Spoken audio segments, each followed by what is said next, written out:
Hello viewer, in this video I will show you how to fix Google AI mode not responding or Google AI mode not working. Step 1. Open your Google Gemini app.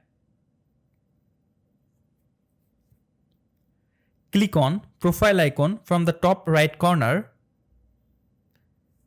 Scroll down, click on switch to Google Assistant.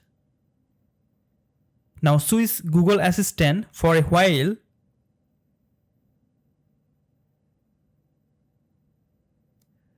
Now go back to Gemini.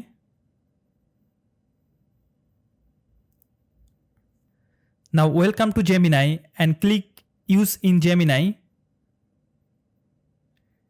Now go back and follow the second step. Open your Google app. Now click on lab icon from the top left corner. Scroll down. Click on AI in search. From here, turn on AI mode in search option. So please follow these two steps to fix Google AI mode not responding or not working for you.